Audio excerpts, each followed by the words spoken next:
When my mum said, "Of course we want you involved in the wedding, sweetheart," I didn't realize she meant as a backdrop for the photos, not as a guest. That was the moment I knew things had gone from cruel to ridiculous. I stood there, blinking. She kept smiling like she hadn't just dropped a knife in my chest. Dad avoided eye contact. Typical. They were planning my sister's wedding at the house. Not just any part of the house. The garden, my garden. The one I spent years saving for, building, planting, watering. The one I designed from scratch when I bought the land next door and offered to landscape part of theirs too. They wanted to use it for photos. "It's perfect for the ceremony shots," my mum said. "The roses are blooming just in time," I asked, slowly. "So, I'm invited, right?" They exchanged a look, that kind of look people give each other when they've already decided the answer, but are afraid to say it out loud. "We thought it might be best if you sat this one out," my mum finally said, her voice syrupy sweet. "It's Emily's big day." Emily, my younger sister, the same one who had an affair with my fiancé 6 months before our wedding. "They're getting married now." I stared at her, at both of them. "You want to use my garden?" "For their wedding photos, and I'm not even allowed to attend." My dad cleared his throat. "We'll stay on the grass. None of the structures will be touched. We won't damage anything." That wasn't the part I cared about. I felt like my skin was buzzing, like someone had just poured boiling water into my veins. But I smiled. I said, "Sure, of course," because I wanted them to think I was over it, that I'd forgiven, that I was the bigger person. I turned and walked out of the kitchen, down the hall, out the back door. The roses were blooming. The koi fish circled in the pond. The benches were clean. The lights along the path still worked. Perfect for pictures. Let them come. Let them smile and pose and laugh. I had plans of my own. I used to think my family was just a little messy. Nothing serious, just the usual stuff. Sibling rivalry, passive-aggressive comments, holidays that ended in forced smiles. But this was something else. My sister Emily had always been the golden child, the prettier one, the funnier one, the one who got away with everything. I worked 2 jobs through college. She dropped out and got a new car. I paid for my own apartment. She moved home and got her room remodeled. My parents never said it out loud, but the message was clear. She was special. I was useful. Still, I never thought she'd cross that line. 6 months before my wedding, I started noticing weird things. My fiancé, Matt, acting distant. Emily texting him late at night. The 2 of them sharing strange looks when we were all in the same room. I tried to brush it off. Paranoia, I told myself, until I caught them. I came home early one night and found her in his hoodie, barefoot in my kitchen, drinking from one of our mugs. He was shirtless. They both froze like I'd caught them stealing. Matt's excuse. It just happened. We didn't plan it. Emily's.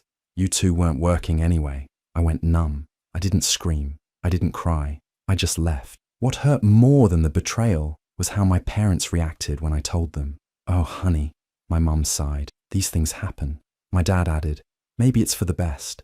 "Matt and Emily seem to really care about each other." I asked, "And what about me?" "You'll heal," my mum said. "Just try to be mature about it." They acted like I'd lost a parking spot, not a fiancé and a sister. Fast forward to now. Emily's wedding is in full swing. Huge guest list, white tents, catering trucks, live musicians. All of it spilling across the lawn of the house I grew up in, right into my garden. I watched through the window as they set up folding chairs on the stone paths I laid myself. My mother hovered over the florist, demanding more roses. My dad gave orders about the lighting. They wanted the photos to look like a dream, magazine-worthy, perfect. And why wouldn't they? This was their chance to pretend nothing ever happened, to smile for the camera, to freeze themselves in the moment when everything looked just right. But I wasn't smiling. I said yes to the garden because I knew they needed it. And now I needed something too. Not peace, not closure. I needed a plan. The morning of the wedding, the garden looked flawless. Almost too flawless. Every petal sat perfectly, every vine trimmed just so. The koi glided lazily under the stone bridge I'd had custom built. The fairy lights I strung myself twinkled even in daylight. It was the most beautiful it had ever looked. That was no accident.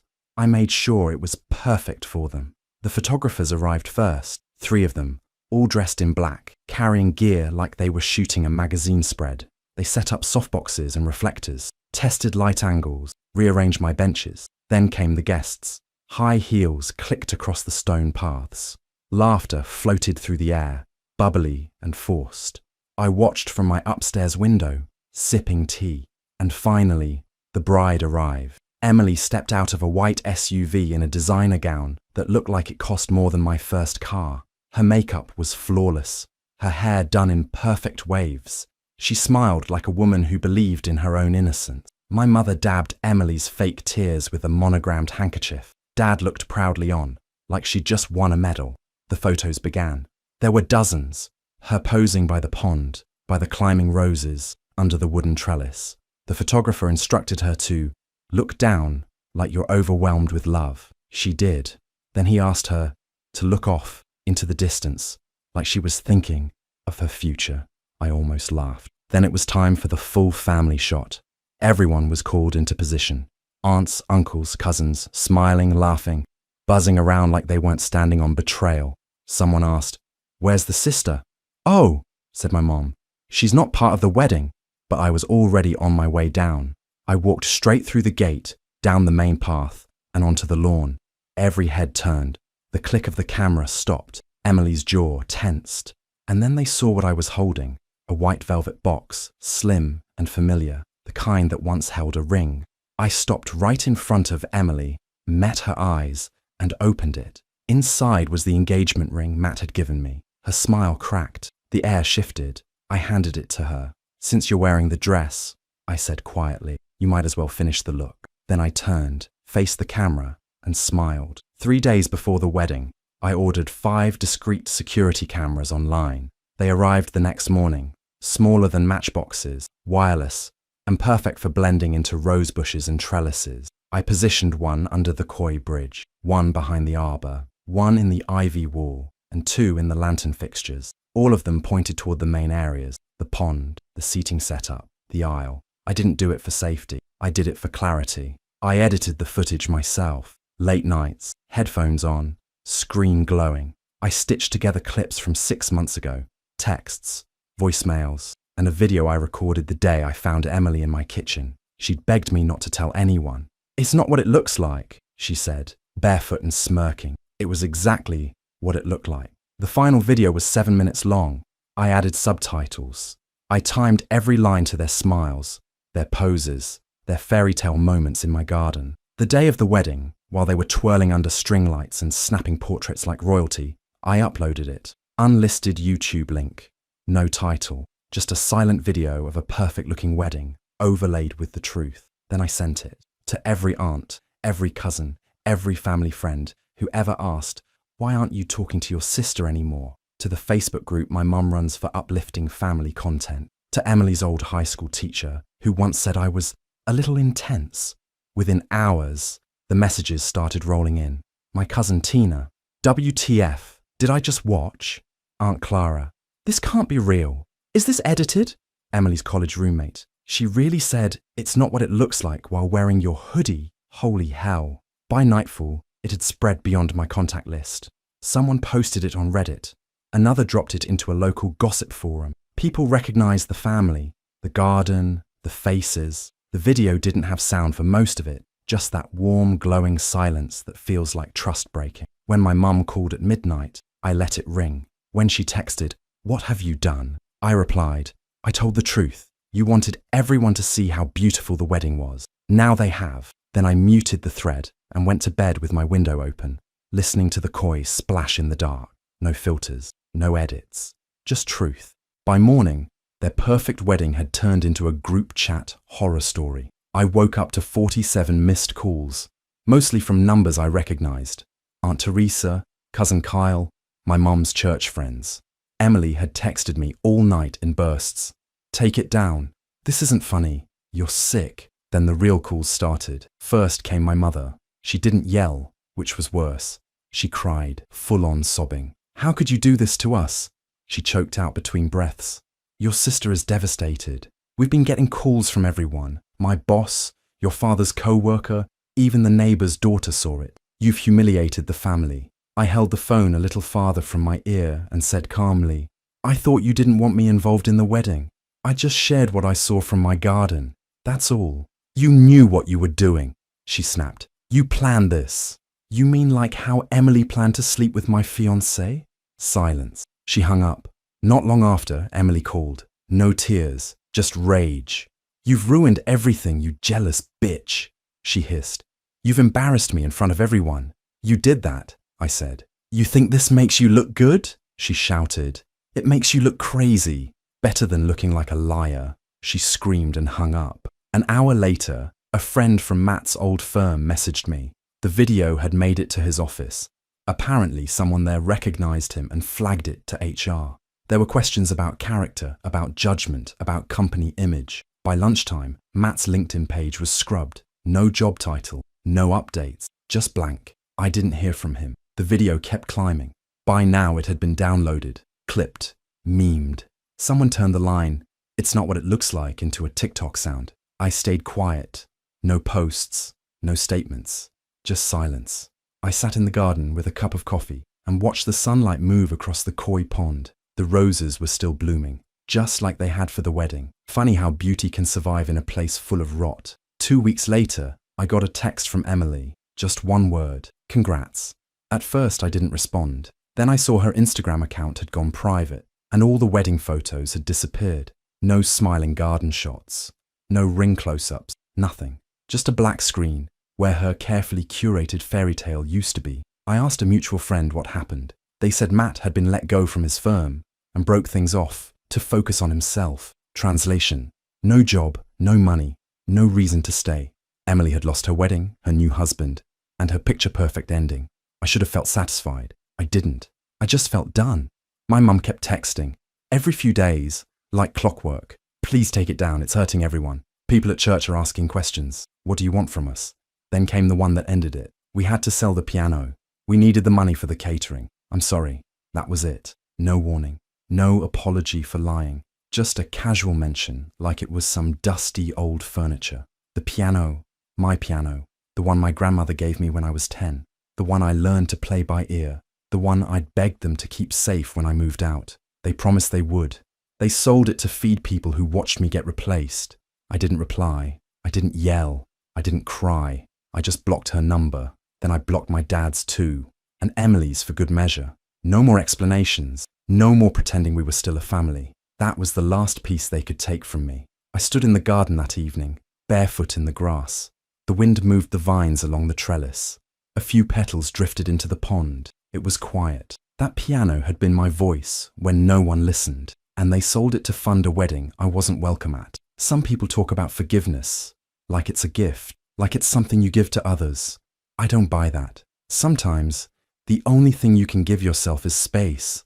Space to breathe, space to heal, space to say, "That's enough." I didn't need them to admit what they did. I just needed to walk away. So I did. A few days after I blocked my family, I pulled out the old file box from my closet, the one with all the documents I never thought I'd need. Tucked between tax returns and my college diploma was the letter from my grandfather's lawyer. I remembered the day clearly. I was 23, just starting my first real job, when I got the call. He'd left me something in the will. It wasn't money, it was land. The entire back half of the property, including the garden and the land their house stood on, technically belonged to me. Grandpa had added a clause before he passed. "This part of the estate will be gifted to my granddaughter for what she's endured." At the time, I didn't ask questions. He'd seen things my parents thought they hid well, how they treated me, how they praised Emily, and dismissed me like a shadow in my own home. He saw, and he gave me something permanent. They never talked about it after the reading. My parents acted like nothing had changed. I let them, until now. I brought the letter to a lawyer. She read it twice, then looked at me like I'd just handed her a winning lottery ticket. "So, technically," she said slowly, "they've been living on your property for nearly 5 years." I nodded. "And you'd like to serve them notice?" I didn't answer at first. I just looked out the window at the city skyline and thought about how many times they'd made me feel small, unwanted, replaceable. "Yes," I said finally, "I'd like them gone." We drafted the letter together. Clean, direct, legally airtight. I made sure the tone wasn't angry. I didn't want drama. I wanted boundaries. 2 weeks' notice. Enough time to pack. Enough time to realize they never owned what they took for granted. I printed the envelope, sealed it carefully, and dropped it in their mailbox myself. I didn't ring the bell. I just turned and walked back down the path, through my garden, and home. The letter landed on their doorstep, during what should have been Emily's honeymoon. Instead of sipping cocktails on a beach somewhere, she was back in her old bedroom, single, jobless, and pretending not to cry through the blinds. I saw her pacing once or twice, but she never came outside, not into the garden. My parents read the notice in silence. No yelling, no threats, just the kind of stunned quiet people have when they realize the ground under their feet isn't theirs anymore. They tried to call, of course. I didn't answer. On the day they left, I didn't go to watch. I didn't want to see their suitcases or the moving truck or the look on my mum's face. I already knew what it would be, part betrayal, part disbelief, like I'd stolen something they were sure belonged to them. But the truth was, it never did. They moved in with a distant cousin in another town. Emily didn't post about it. She just vanished from social media, from group chats, from everything. I guess the internet had stopped clapping for her. After they left, the house sat quiet for days. Empty, still, the kind of stillness that feels heavy. I walked through it once, unlocking each door, opening each curtain. It didn't feel like home anymore. It felt like a stage set after the play ended. And yet, I didn't want to sell it. Not just for money. That wasn't the point. That's when I remembered something my grandmother used to say when I was little. If you ever have a home, make sure it shelters more than just yourself. She used to volunteer at a women's centre downtown, back before her health got worse. She'd bring clothes, baked goods, old toys. She called it our second living room. I knew what I had to do. With the help of a non-profit lawyer and a few old connections, I filed the paperwork. The house would become transitional housing for women leaving abusive relationships. Not just a roof, but a safe start. I called it Second Bloom. When I told my therapist, she smiled wide and said, "That's a real boundary, not spite. That's growth, maybe." But I still felt the guilt in quiet moments, wondering if I'd gone too far, if I'd been too cold. Then I'd remember the piano, the phone call, the garden, the way they stood on my roots and told me I didn't belong. I may have lost a family, but I gave something better to people who truly need it. That, I realized, was the real gift. I hadn't checked the video in weeks. Honestly, I thought it would fade like everything else online does. But one night, while scrolling aimlessly, I clicked on the link. 2.3 million views, thousands of comments, people from all over the world tagging their friends, sharing their own stories. My sister did this too. I thought I was alone. This hit harder than I expected. I sat there, staring at the screen, stunned by how many people recognized themselves in what I thought was just my story. Then came the emails. A woman from Oregon who found out her fiancé was cheating with her cousin. A man from Texas who was disowned for not forgiving his brother's betrayal. A mother whose daughter stopped speaking to her after being blamed for her husband's affair. They didn't want advice. They just wanted to be heard. Then came the news request. A reporter from a local station sent a polite message.